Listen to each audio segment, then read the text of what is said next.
Good morning, happy Friday, and welcome to our ICAT Playdate. I'm Phyllis Newbill. I'm Associate Director of Educational Networks. Here with you this morning. We are so glad to be here this morning with Meredith Drum and team. Let me do a couple of announcements. We are filming this morning, so good morning to those of us watching online.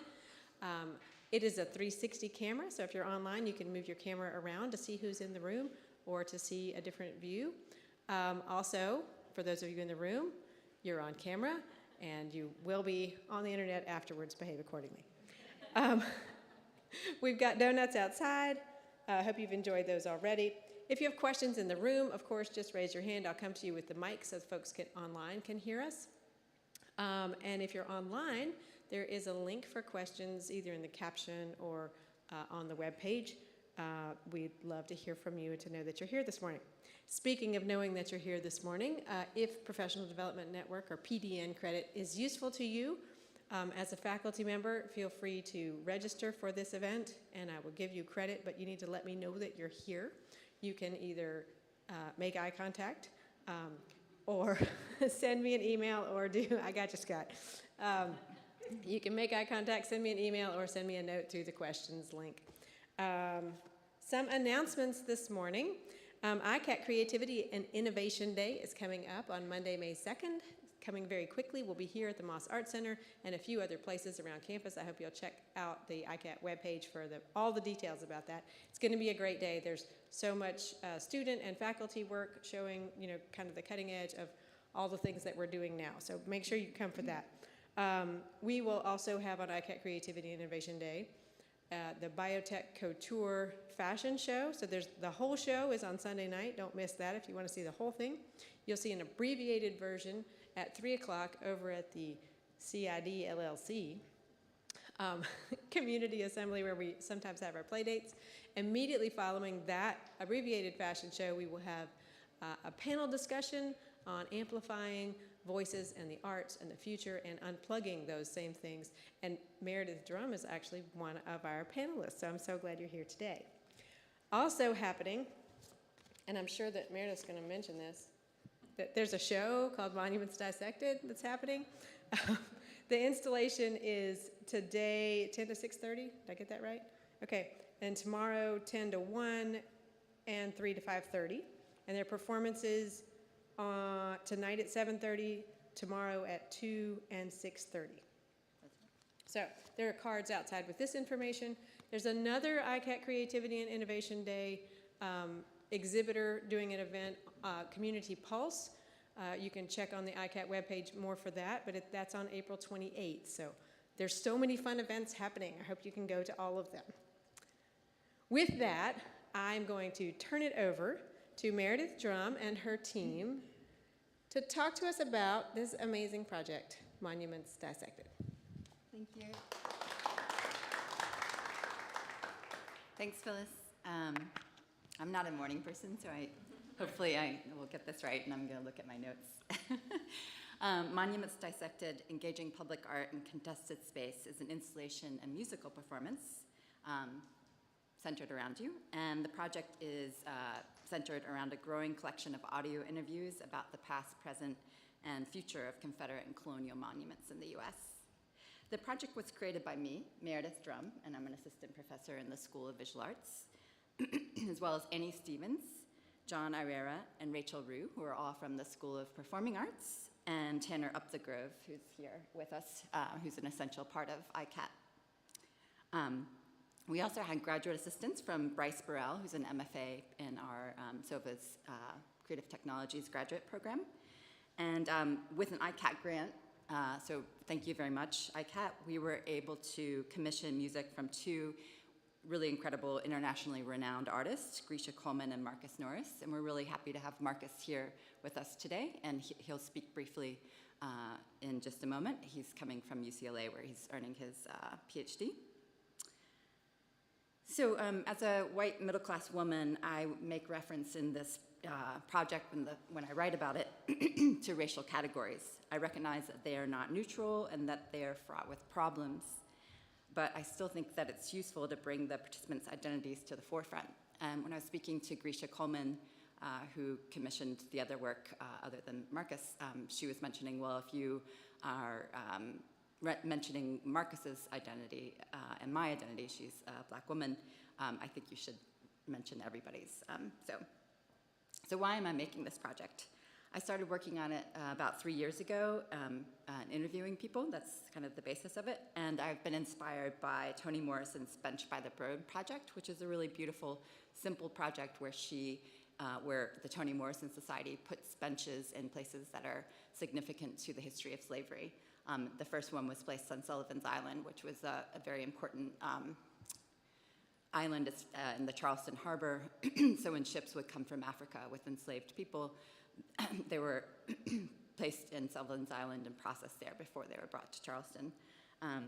So that was her first bench, and they're all over now, including one in France, some other mostly in the U.S. So her project was started in 2006 on her 75th birthday. The name Bench by the Road is taken from her remarks in 1989 in an interview when she spoke of the absence of historical markers that help remember the lives of Africans who were enslaved, and how her fifth novel, Beloved, served this symbolic role. Excuse me. There's no place you or I can go, this is her quote, there's no place you or I can go to think about or not think about, to summon the presence of or recollect the absences of slaves. There's no suitable memorial or plaque or reef or wall or park or skyscraper lobby. There's no 300-foot tower. There's no small bench by the road. There's not even a tree scored an initial that I can visit or you can visit in Charleston or Savannah or New York or Providence, or better still, on the banks of the Mississippi. And because such a place doesn't exist, the book had to. And I think she concluded that her project then had to, the bench by the road. And I love the simplicity of it, the bench, and the benches have plaques on them that explain the significance of the place that they are. So I wanted to create this place as sort of a place of contemplation and a place of exploration. So people are invited to sit and listen to longer sections of the interviews here. They're invited to sit and draw possible new public art to replace the monuments, and also just maybe to meditate. And that was also good for me because about 10 years ago, I found written documentation of the fact that my ancestors on both sides of my family did own enslaved people. And, you know, I suspected that my family's been in the US and the East Coast for a long time. and when I found that out, it was kind of like a heavy feeling, you know, to just see it there.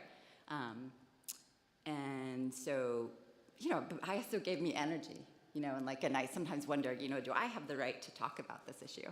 You know, but I feel like maybe I even have like a responsibility to. So anyways, with that light thought, I want to introduce, for today's talk, we'll keep it short, but we do want to play a little bit of the music that was composed by Marcus Norris and by Grisha Coleman. And so Annie Stevens and John Irrera are going to play a section of the music, and Marcus is going to also talk about that. Marcus Norris is a musician and a scholar, again, coming from UCLA, but is originally from Chicago or the South Side, I believe.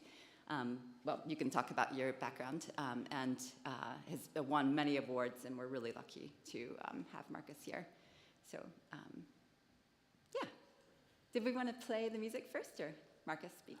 Let's have Marcus talk about it. Okay, yeah. And then after Marcus's talks and Annie and John play, I'm going to talk just a little bit more, and we'll hear a little bit of Grisha's composition. Okay? Thanks.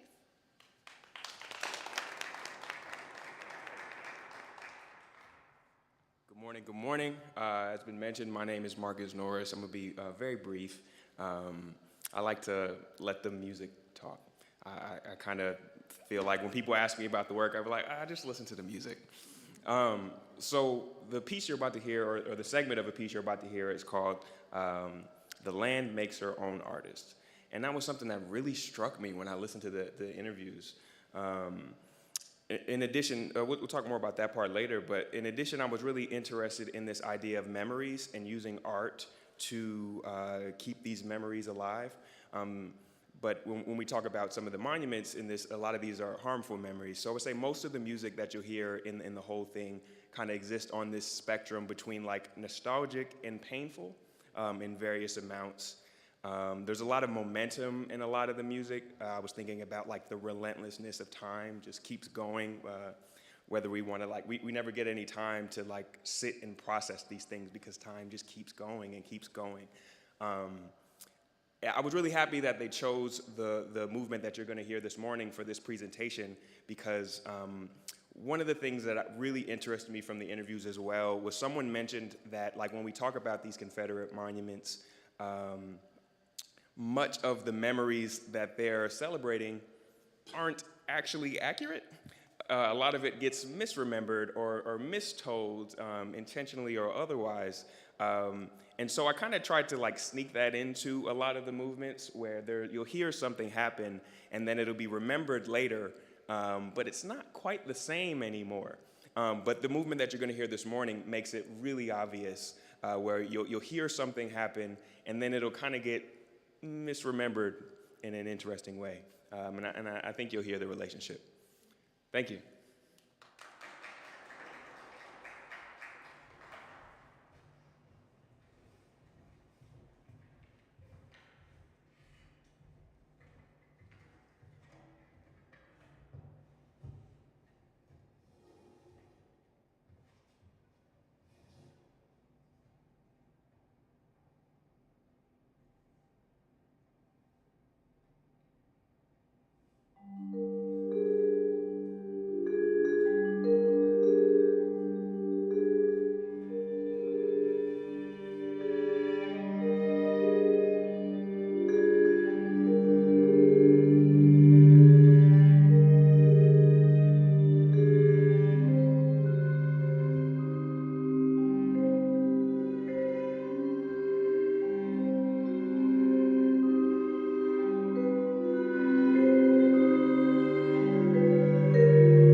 Yeah, so that was such a nice piece. Thank you again, Marcus. And so now we're going to hear an excerpt. Again, these playdates are so short, so but we'll hear an excerpt from Grisha's piece and about the interviews. Her piece includes 4 sections, 4 excerpts of the interviews, and you'll hear one of them. And the title of Marcus's piece, as Marcus mentioned, is "The Land Makes Her Own Artists," and that quote actually comes from a interview with a really wonderful artist, Charlie Newton in Chattanooga, who said, when I asked him what should replace the monuments, and he said, I really think that the art should come from the people in the community, especially the Native community, and he believes that the land makes her own artists. So that was Charlie Newton. I also interviewed another younger man, both Charlie and Hosea, who's talking about now, our black artists. Hosea Goldson, who you're going to hear in just a moment, is an artist, lawyer, educator, just an amazing person. He lives in Chattanooga and works for an organization that does work with young people. So I interviewed both of them last year, or maybe even 2 years ago. And so the excerpt you're going to hear is from Hosea's interview is collaged with Grisha's music. So, and I think it's about 2 minutes, so we'll hear that now. So thank you.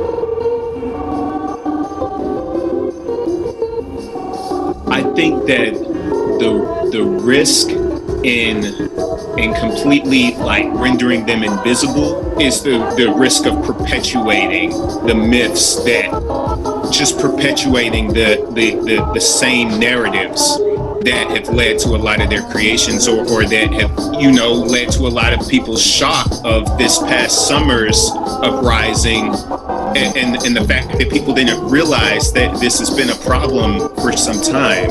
And I think the idea of putting them into a context, into a proper context, whether that means moving them from these public spaces of domination to museums or entities where the full story can be told, or adjusting the public spaces that they're in and creating a new context and presenting opportunities for dialogue and engagement with them, or in some cases, maybe not destruction, but deconstruction of them physically and intellectually and historically, you know, without trying to do the erasing.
That's part of Grisha's piece. Her piece is 22 minutes long, and you're welcome to come back and hear it. It plays during the installation. We'll also be playing her piece at the top of the performances. Again, there's a performance tonight at 7:30. And there's one tomorrow at 2, and there's one at 6:30. I mentioned earlier that Rachel Rugh, who's a choreographer, is part of the project, and she and the New River dance. Moving Arts will be performing on Saturday night, so that's our last performance, and they'll be performing. And we did a dress rehearsal with them last night, and their audition was really amazing. With the performances, we play Grisha's piece all the way through, and then the students and John and Annie perform Marcus's composition live, and on Saturday the dancers join us. I wanted to thank ICAT for the grant, which allowed us to commission the music from Grisha, Coleman, and Marcus Norris. It also allowed us to hire our students, which is really incredible. So we were able to pay these music students, which are performing tonight and twice tomorrow, and they're really amazing, and they work so hard. So it's nice to be able to pay them. And then I was able to pay my students to help me with the research, and I'm also able to continue to pay them on another project. And so I'm just so thankful that the school and ICAT does that. I think it's really amazing. And I also want to thank my student, Bryce Burrell, who is a graduate student here and who's just been so essential. He was there with me with all of the interviews, and he's done a lot of interviews on his own. And I also wanted to thank the Center for Human-Computer Interaction, which also gave us a grant that helps with the project. And am I forgetting anything? And Annie and John and Tanner. Tanner, we couldn't have done this without Tanner. He's just so amazing. And Gustavo, who did the lighting, who's just amazing. So thanks to everybody, and thanks to Rachel and all of her dancers and all the students. So I imagine we can bring Marcus up, and Annie and John and Tanner if you guys have questions. Okay.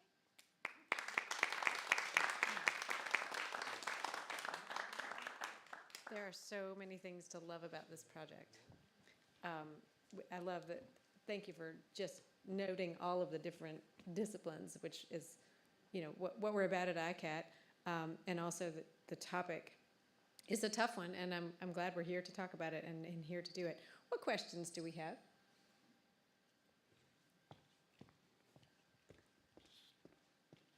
It's purely logistical. You might want to mention the website where people can register to attend the performances. Yeah, Saturday night is filling up, so you can go to Monuments Dissected, so monuments with an S, dissected with two S's, .org, and that'll take you to a link, because I don't remember the longer link, but the shorter links I just mentioned, Monuments Dissected. I also just have some more postcards that my husband Mitch, thank you, have some, so I can give those to you that have a QR code and also the website on it. Thanks. Excellent.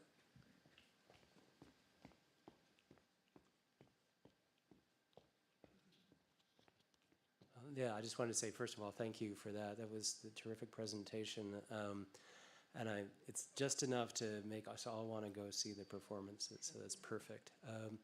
And I had a question that's sort of maybe a little bit out of left field, but part of this project is really artist as anthropologist, artist as ethnographer. And I was wondering just what that made you feel like in being part of that, and how the interviews played into this and things like that. How, I don't know, just the interplay between being an artist such as yourself and then also being part ethnographer, anthropologist, et cetera. That's such a smart question. It makes me want to go back and read some of my, Return of the Real and some of his essays.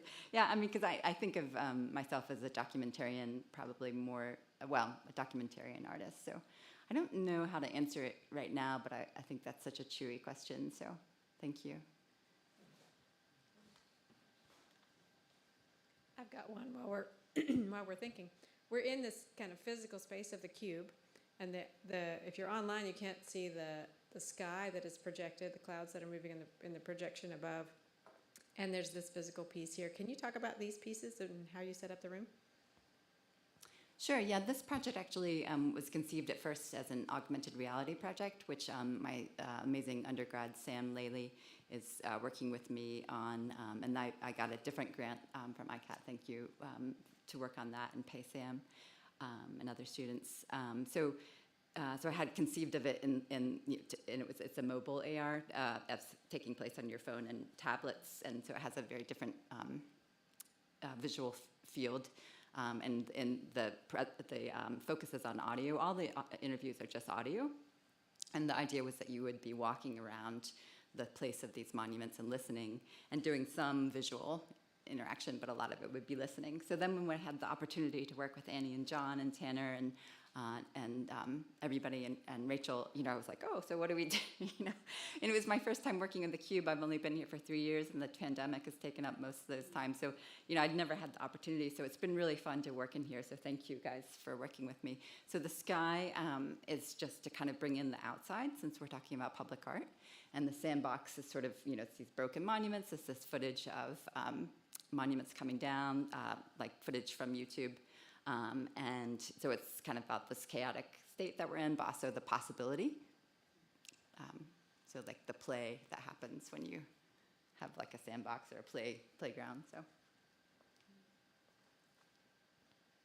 I love the metaphors there. What other questions do we have? I'll ask a question. I have a question for Marcus. I'd love to hear you talk a little bit more about your process with this. So.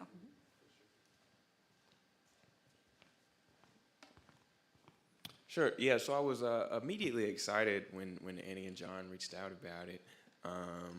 My kind of first thought was like, I don't know if I'm the guy you want to do this, because I understand why we have like diplomatic politicians and all these things, but like I'm not diplomatic. I like am of the belief that the world doesn't need any lukewarm artists. So like my working title for this piece was "Burn It All," like really until like the last minute.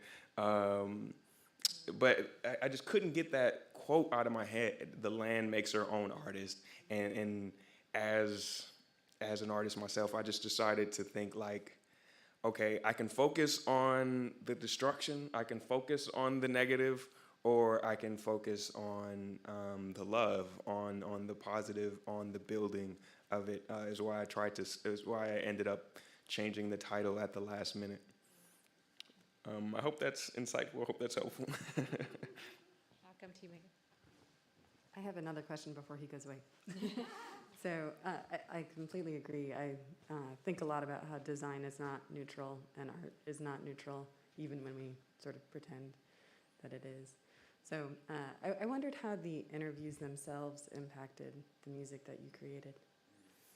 Yeah, in direct ways and abstract ways. That's what I love about music, is that like it's so pre-verbal. I travel a lot for music and internationally, and it's like you can go places and it's like that we don't speak the same language, but you feel it just the same. I think some of it will be, I won't say obvious, but really apparent. Like it's a shameless plug tonight and tomorrow when you hear all the interviews and things. I just listen to a lot of them. Even this week, even like preparing like because I'll be introducing the piece tonight. I just spent a lot of time listening with them before I wrote anything. And some of it was really direct, like the quote. I can't remember the quote, so I'm paraphrasing. But about like that whole idea about like misremembering things, like really struck me. Because it's like, but I will say like even in that misremembering, people can be very passionate about it, and that was really interesting to me. Like in some of the other movements, like so we'll have a string quartet, and then this percussion ensemble over here. Some of it's very passionate in that misremembering. It's very confident and passionate. So there's a lot of these ways that I think you'll hear the relationships, even if they are a bit abstracted.